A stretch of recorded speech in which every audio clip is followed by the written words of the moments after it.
திமுக வந்து சோர்வு அடைஞ்சிட்டான்னு சொல்றாங்களே, அதை பத்தி என்ன நினைக்கிறீங்க? திமுக காரனுக்கு சோர்வுன்ற வார்த்தை அவன் அகராதிலே கிடையாது. திமுக காரன் இப்ப வருஷம் ஜனவரி ஆரம்பிச்சு டிசம்பர்ல முடியும். ஜனவரில இருந்து மார்ச் வந்தா வெயில் காலம் வந்துடும். வெயில் காலம் வந்துட்டா நீர்மோர் பந்தல் வைப்பான். உடனே அவங்க கட்சி தலைவர் பிறந்த நாள் வரும், கொள்கை தலைவர்களோட பிறந்த நாள் வரும். கொள்கையே இல்லாம சில பேர் இன்னைக்கு கட்சி வச்சிருக்கிறாங்க.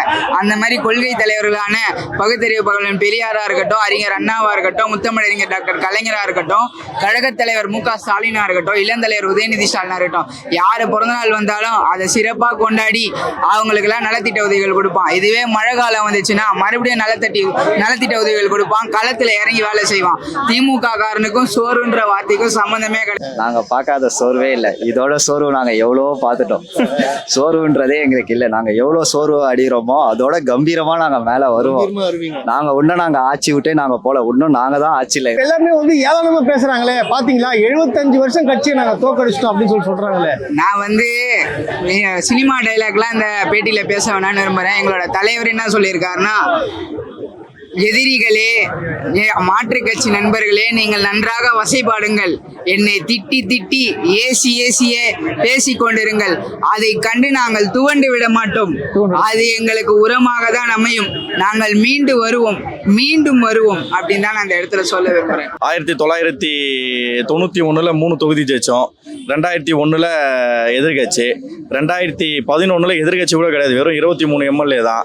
ஆனால் அதெல்லாம் மீறி 2016 99 எம்எல்ஏ வந்தோம். 2021 ஆட்சியை பிடிச்சோம். இப்போ இந்த சூழ்நிலை, இது பிரச்சனையே கிடையாது.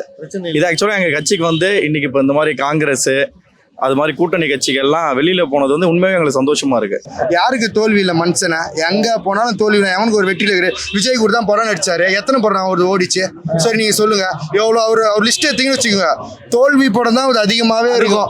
அவர் படம்லாம் பாத்தீங்களா, படத்துல சரக்கு வச்சு எடுப்பாரு, சிகரெட் வச்சு எடுப்பாரு, அது வச்சு எடுப்பாரு. ஆனா இங்க பாத்தீங்கன்னா பிரஸ் மீட் கொடுக்க மாட்டாரு, எதாவது பண்ண மாட்டாரு. மக்கள் தேர்ந்தெடுக்கிறாங்க, அவர் தானே முதலமைச்சர்.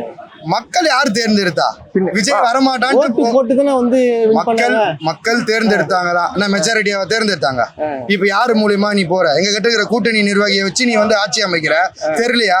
சோஃபான்றாங்க, இதுன்றாங்க, குதிரை பேரன்றாங்க. எல்லாம் தமிழ்நாட்டு மக்களே, நீ ஆட்சி அமைச்சு இது ஒரு 1 மாசம் ஆகுது. 1 மாசத்துலயே உன்னோட போச்சு நான்ட்டு இந்த ஊர் தமிழ்நாட்டு மக்களுக்கு தெரிஞ்சு